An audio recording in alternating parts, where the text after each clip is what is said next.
¿Quién tiene que ser el presidente del Partido Justicialista? Yo estoy apuntando, primero, tenemos que convocar elecciones, vamos a convocar elecciones ahora. Yo estoy apuntando a que trabajemos en la lógica del mayor consenso posible. No sé, no quiero hablar en nombre propio, o sea, tiene que ser Juan Pedro María. Quiero que sea un dirigente que escuche, que tome decisiones, que pueda liderar un proceso y que no pida instrucciones a nadie.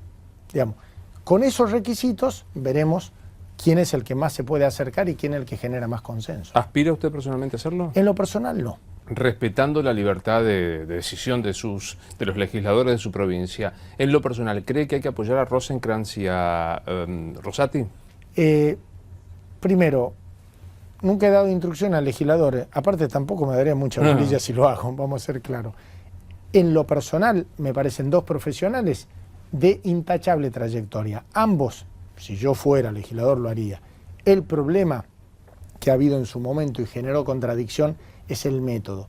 El método de designar en comisión a jueces de la Corte es muy fuerte en materia institucional. Absolutamente innecesario. Con acuerdo del Senado, me parece, si yo fuera senador, no lo soy, repito, votaría encantado porque son dos profesionales que merecen todo mi respeto. Massa y de la Sota deben volver, y tantos otros deben volver al peronismo, ¿le gustaría a usted? A mí me gustaría que vengan todos al peronismo, todos los que se fueron. ¿El kirchnerismo fue? Yo siempre he combatido al personalismo. Entonces, algunos pensaron que el personalismo, que siguiendo al expresidente Kirchner o a la expresidenta Cristina Fernández de Kirchner, eran como más grandes que el peronismo. Yo no creo en eso. Y me llamo peronista porque Perón murió. Si no, no me llamaría peronista, porque en realidad esa cosa de pertenecer a alguien vivo te enajena como ser humano. Creo que lo que nos hace seres humanos es ese acto de libertad de pensar. El poder es una enfermedad incurable. En el momento que te enfermaste de poder no te curas nunca más en tu vida. Te tenés que vacunar cuando estás sano. ¿Cuándo te vacunás? Cuando generás un sólido marco institucional que a vos te permita que cuando te quieras enfermar no tengas elementos que te hagan daño. Es como aquel que tiene brotes psicóticos y se va a hacer daño y tiene que guardar los cuchillos, el revólver, todo para no encontrarlo cuando está mal. Bueno, lo mismo pasa con el poder. Para eso hay que vigorizar los sistemas, organismos de control, división de poderes, particularmente la reforma del sistema electoral. No es una cuestión adjetiva en un país como Argentina, es sustantiva. Permítame la metáfora, ¿Cristina Fernández está insanablemente enferma de poder? Ya no está en el poder. Podemos discutir cómo fue en la gestión, hoy ya no está en el poder, por lo cual en derecho diríamos que devino abstracta la cuestión, porque ya no hay poder. Se puede, ya no hay digo, poder. Si estuviéramos todavía en el ejercicio de la discusión, todavía hay consecuencias del acto jurídico poder, Cristina. Sí. ¿Se enfermó de poder? Le ha pasado a todos los dirigentes políticos que yo he conocido en la Argentina. ¿Tiene legítimamente la aspiración de ser candidato a presidente de la Nación? Yo sí, sinceramente sí. Vamos a ver, digamos, se necesita la mitad de la mitad de 40 millones de personas que estén de acuerdo conmigo para ser presidente, pero la voluntad, un dirigente político que a vos te diga que no tiene vocación de ser presidente, o de mínima es mediocre o no te está diciendo toda la verdad. De 0 a 10, ¿cuánto de productiva fue la reunión? Es difícil poner nota, fue productiva, estuvo bueno.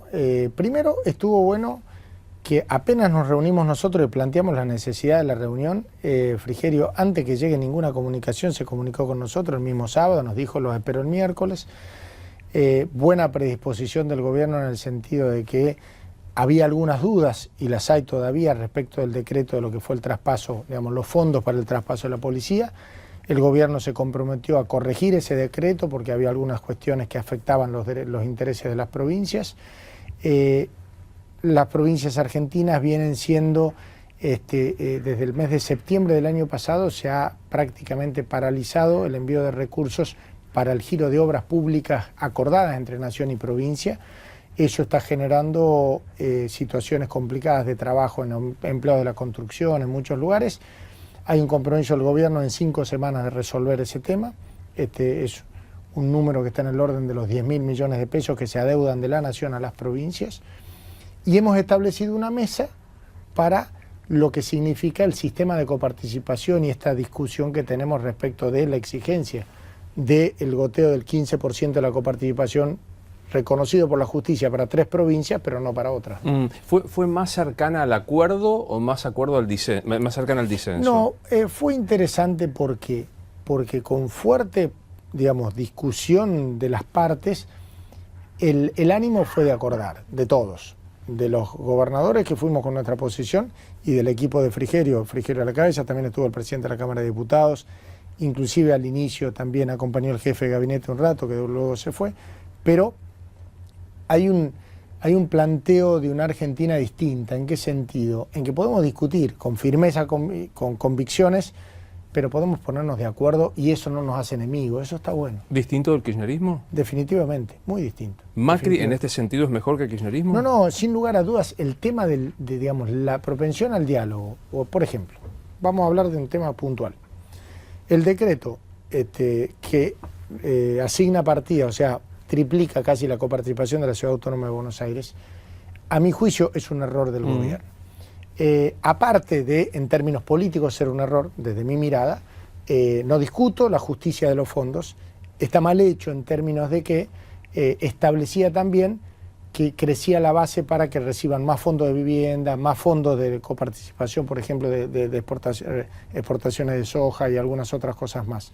Bueno, eso se va a corregir en un nuevo decreto. O sea, está bueno cuando un gobierno dice, no, esto lo vamos a corregir porque tienen razón. Me parece que está mal. Ayer escuchaba a otros dirigentes, que no son gobernadores, pero digo, Capitanich, que lo fue del Chaco, a Espinosa, que estuvo en la provincia de Buenos Aires, diciendo, no, este gobierno gobierna por decreto y no respeta el diálogo y el consenso. Lo primero que tenemos que tener es, para hablar de estas cosas, un mínimo de autoridad moral. Los que ejercemos funciones ejecutivas o la ejercieron, que se miren al espejo respecto de cómo se funcionó en el gobierno, ¿por qué?